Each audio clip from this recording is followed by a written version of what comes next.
Hallo und herzlich willkommen hier bei Teach Today. Heute wollen wir uns einem Thema widmen, das in der digitalen Welt immer mehr an Bedeutung gewinnt und aktueller ist denn je. Das Thema Desinformation. Ja, mit der rasanten Verbreitung von Informationen über das Internet stehen wir nämlich vor der Herausforderung, Wahrheit von Falschmeldungen zu unterscheiden. Diese Aufgabe berührt nicht nur die individuelle Medienkompetenz, sondern auch die Grundfesten unserer demokratischen Gesellschaft. Ja, wie können wir uns nun in diesem Dickicht aus Informationen zurechtfinden, ohne den Überblick zu verlieren? Darüber möchte ich heute mit Hatice Karaman sprechen. Sie ist Redaktionsleitung von Salon 5, der Jugendredaktion von Correctiv. Correctiv spielt nämlich eine entscheidende Rolle im Kampf gegen Desinformation, indem es als gemeinwohlorientiertes Medienhaus investigativen Journalismus praktiziert. Hallo Hatice, schön, dass du heute da bist. Hallo. Sag mal, wie informierst du dich denn über das aktuelle Tagesgeschehen? Naja, Nachrichten sind ja mein Job. Das heißt, mein Job ist es wirklich zu schauen, was ist gerade wichtig, was passiert gerade in der Welt. Das ist so das, was ich im Alltag auf allen Plattformen mache. Das heißt, ich bin sowohl auf den sozialen Netzwerken unterwegs, als auch zum Beispiel auch in den Printmedien oder auch im Fernsehen oder auch in dem, was so digital veröffentlicht wird. Das ist das, was ich tagtäglich mache. Aber auch privat schaue ich immer nach, okay, was ist gerade wichtig, wo sind so die kurzen Nachrichten, wo ich mich morgens schnell informieren kann. Und was ich sehr, sehr mag, sind tatsächlich Podcasts, weil ich finde, dass man Podcasts sehr gut nebenbei hören kann. Es gibt auch viele Podcasts, die so ganz kurze Nachrichten darstellen. Manche sind auch viel länger. Das heißt, auch wenn man mal vielleicht 40, 50 Minuten nebenbei einfach was hören möchte, zum Beispiel während man kocht oder sich fertig macht. Und ich finde, das ist ganz gut, einfach in den Tag einzusteigen, ohne dass man da jetzt irgendwie was lesen muss oder etwas gucken muss. So ganz nebenbei quasi, ne? Das finde ich auch sehr gut. Ja, du hast es eben schon gesagt, Social Media ist mein Stichwort. Angesichts der Tatsache, dass junge Menschen sich ja heutzutage vorrangig über soziale Netzwerke, über das Weltgeschehen informieren, ergeben sich ja sowohl besondere Herausforderungen als auch richtig gute Chancen. Wie beurteilst du denn diese Entwicklung? Also natürlich jetzt auch auf den Blick, mit dem Blick auf die Verbreitung und dem Erkennen von Desinformation. Und welche Rolle spielt vielleicht Medienkompetenz dabei? Eine sehr große Chance in den sozialen Netzwerken ist es, viele junge Menschen zu erreichen, die zum Beispiel keinen langen Artikel lesen würden oder die keinen langen Beitrag im Fernsehen oder zum Beispiel eine Dokumentation sich anschauen würden.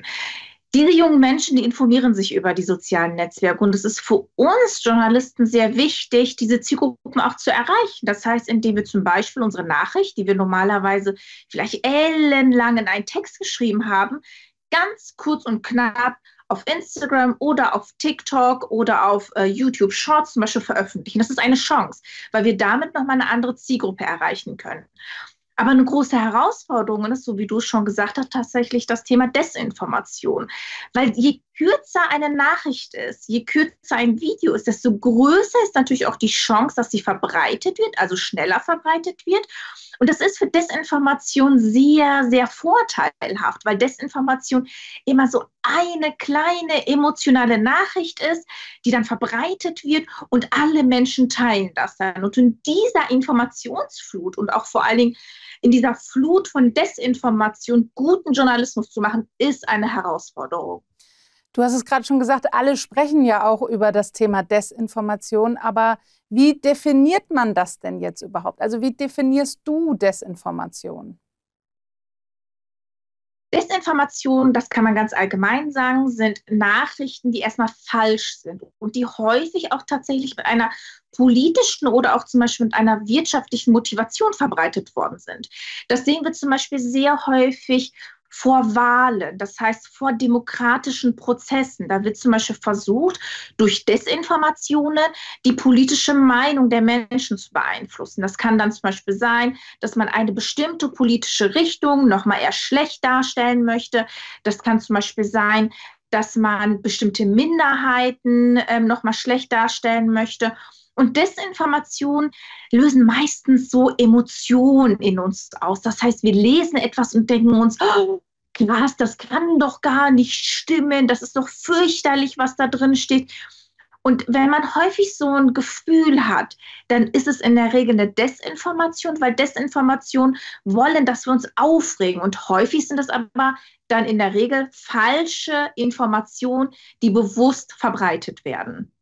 Diese Emotion, die du gerade schon angesprochen hast, ne, ich glaube, die ist auch wirklich ganz entscheidend. Was ja noch eine sehr große Emotion gerade auslöst, ist das Thema künstliche Intelligenz.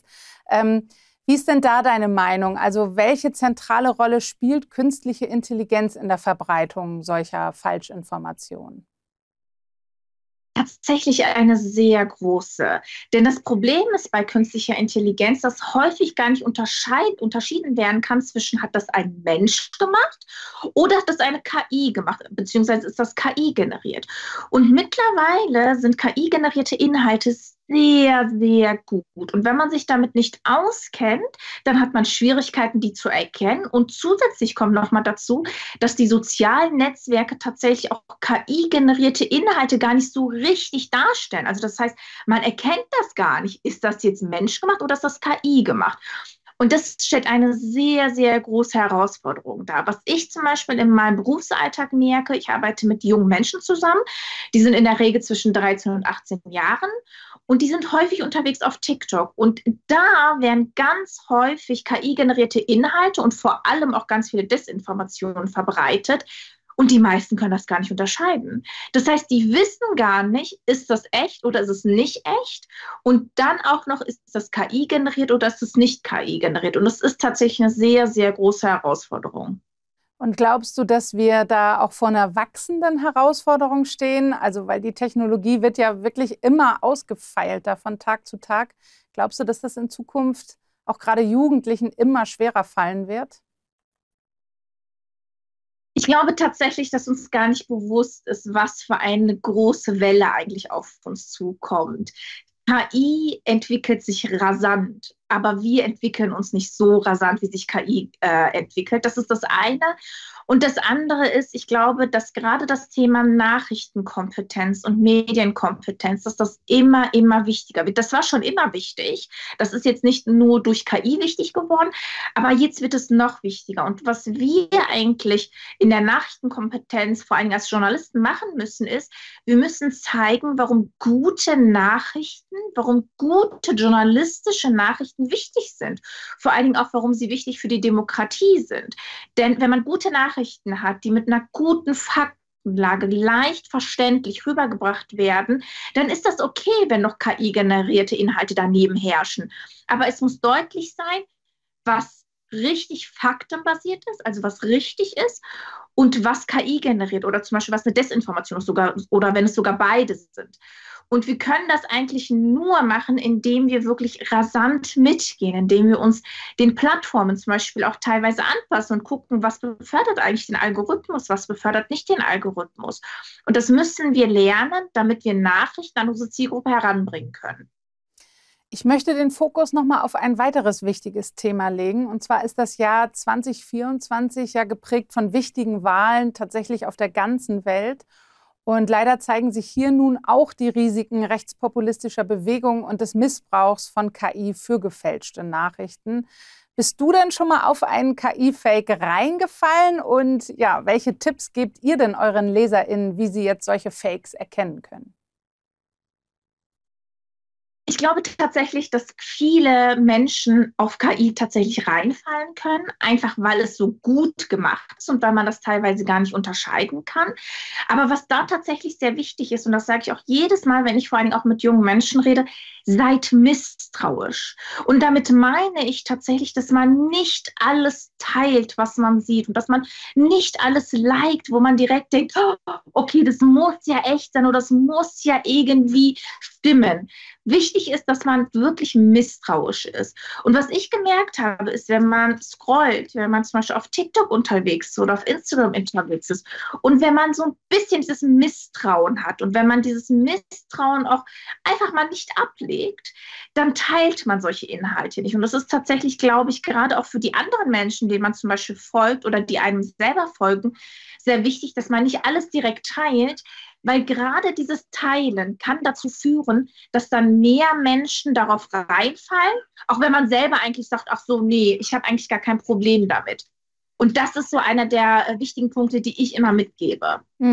Ihr seid ja nun auch ein Medienhaus. Was würdest du denn sagen, welchen Einfluss hat denn Desinformation auf das Vertrauen der Bürger in die Medien? Und wie kann man dieses Vertrauen jetzt wieder stärken, um eben die Grundlagen unserer Demokratie zu schützen? Ich glaube, es ist wichtig, dass wir guten Journalismus machen und dass uns bewusst ist, dass Journalismus ein Handwerk ist. Das heißt, wir wissen, was gute Fakten sind, wie man diese Fakten finden kann und wie man diese Fakten belegen kann. Und wenn wir einen guten Job machen, wenn wir zeigen, schau mal, so haben wir gearbeitet und das ist ein Skill, das ist ein Handwerk, dann glaube ich schon, dass wir teilweise das Vertrauen zurückgewinnen können oder zumindest nochmal stärken können bei den Menschen, die uns zum Beispiel sowieso schon folgen. Auf der anderen Seite ist uns aber auch bewusst, dass es sehr viele Menschen gibt, die nicht so leicht wieder zurückkommen oder die nicht so leicht das Vertrauen in die Medien wieder bekommen. Und da ist es wirklich wichtig, deutlich zu machen, warum Journalismus wichtig für die Demokratie ist. Ohne eine gute Pressefreiheit, ohne guten Journalismus kann es keine Demokratie geben, weil Journalisten im Endeffekt dafür da sind, zu zeigen, das passiert gerade und das passiert vielleicht im Verdeckten, im Versteckten. Und das muss öffentlich werden und darüber muss geredet werden. Nur so kann ein Diskurs, nur so kann eine Demokratie beibehalten werden bzw. bestehen. Du hast es gerade schon gesagt, guter Journalismus, gute Aufklärungsarbeit, das führt mich zu meiner nächsten Frage. Wie können denn jetzt Organisationen wie Korrektiv zum Beispiel soziale Medien nutzen, um die Reichweite und die Wirksamkeit der Aufklärungsarbeit zu maximieren? Also gerade, wenn es ja auch um die Vermittlung von komplexen Themen an ein junges Publikum geht. Also wie kann man das gut machen? Wichtig ist da tatsächlich, dass man nicht nur in einem Format denkt. Also, dass man nicht nur denkt, okay, ich habe jetzt monatelang recherchiert und ich habe jetzt ganz viele Fakten rausgesucht und ich veröffentliche diese Fakten oder diese lange Recherche nur in einem einzigen Text. Das ist natürlich wichtig, weil es Menschen gibt, die das tatsächlich lesen und die brauchen das auch, die brauchen dieses Komplexe. Aber gleichzeitig gibt es ganz viele Menschen, und das sind auch vor allen Dingen viele junge Menschen, die das zum Beispiel nicht gerne lesen. Und um alle Zielgruppen zu erreichen, ist es wichtig, dass man auch die verschiedenen Formate nutzt. Das können dann zum Beispiel ein langer Text sein, das kann Print sein, das kann digital sein, das kann ein Video sein, das kann ein langes Video sein, ein kurzes Video. Das ist eine Herausforderung. Es ist eine Herausforderung, diese lange Recherche, die man gemacht hat, in verschiedenen Formaten für verschiedene Zielgruppen zu zeigen. Aber ich finde das wichtig, dass wir das machen, weil jeder Mensch ja anders tickt. Du hast mich am Anfang gefragt, wie ich Nachrichten konsumiere. Ich höre zum Beispiel total gerne Podcasts. Aber andere mögen das vielleicht gar nicht. Andere brauchen vielleicht die Zeitung in der Hand oder sie wollen ganz kurze Videos auf TikTok haben. Und das ist eine individuelle Entscheidung. Und wichtig ist, dass wir diese individuelle Entscheidung respektieren und jedem die Möglichkeit geben, sich zu informieren. Um eben dann alle zu erreichen, ne? Ja. Da hast du recht. Ich bin schon bei meiner letzten Frage und würde gerne zum Schluss noch einen Blick nach vorn mit dir richten. Welche langfristigen Maßnahmen empfiehlst du denn, um vor allem Jugendliche besser auf die Herausforderungen durch Desinformation vorzubereiten? Hast du da ein paar Tipps für uns? Ich glaube, ein wichtiger Faktor ist tatsächlich, dass Medienkompetenz mehr in der Schule tatsächlich wirklich nochmal behandelt wird. Das bedeutet zum Beispiel konkret, dass Lehrer auch bewusst sein muss, auf welchen Plattformen sich eigentlich junge Menschen bewegen. Das ist dann zum Beispiel TikTok oder das ist dann zum Beispiel Instagram. Und gleichzeitig glaube ich, dass wenn wir Journalisten offener sind für verschiedene Formate, dass wir dann auch tatsächlich junge Menschen erreichen können. Ich rede oft mit Journalisten, die dann sagen, ach nee, TikTok brauchen wir ja gar nicht und das ist doch ein viel zu kleines Format, das ist doch viel zu kurz, wie sollen wir das denn in so kurzer Zeit, so eine große Recherche reinpacken? Und ich glaube, wir müssen dieses Mindset ändern und gleichzeitig müssen wir auch viel mehr mit Schulen zum Beispiel zusammenarbeiten und zeigen, hey, schau mal, das sind auch Nachrichten, das sind auch Informationen, die zum Beispiel auch im Unterricht behandelt werden können. Und ich glaube, wenn man diese verschiedenen Stränge angeht, dann könnte man etwas in der Jugendzielgruppe bewirken. Finde ich einen sehr, sehr schönen Tipp. Ja, Hatice, leider sind wir damit auch schon am Ende angelangt. Ich danke dir für den wirklich wertvollen Input zu diesem sehr, sehr wichtigen Thema. Und ich wünsche dir und euch weiterhin auf jeden Fall ganz viel Erfolg bei eurer Bildungsarbeit. Danke dir. Danke, vielen Dank. Und halten wir am Ende einmal fest, also es ist entscheidend, junge Menschen zu befähigen, Informationen kritisch zu hinterfragen, Quellen zu prüfen und den Unterschied zwischen Fakten und manipulierten Nachrichten zu erkennen. Die fortschreitende Entwicklung und Integration von KI, Hatice hat es gesagt, und die Erstellung sowie Verbreitung von Inhalten macht diese Aufgabe eben immer komplexer, da KI erzeugte Inhalte oft kaum noch von menschlich erstellten Inhalten zu unterscheiden sind. Ja, und das birgt natürlich die Gefahr von Desinformation und Manipulation. Medienkompetenz ist hierbei ein absolutes Schlüsselwort. Es geht darum, nicht nur Inhalte zu konsumieren, sondern auch zu verstehen, wie und warum sie produziert und verbreitet werden. Ein bewusster und reflektierter Umgang mit Medien, ergänzt durch Bildungsprogramme und Initiativen wie Salon 5 von Correctiv, können also dabei helfen, eine Generation heranzuziehen, die nicht nur gegen Desinformation resilient ist, sondern auch aktiv zur Stärkung unserer Demokratie beiträgt. Ja, und damit sage ich Tschüss, bis zum nächsten Mal.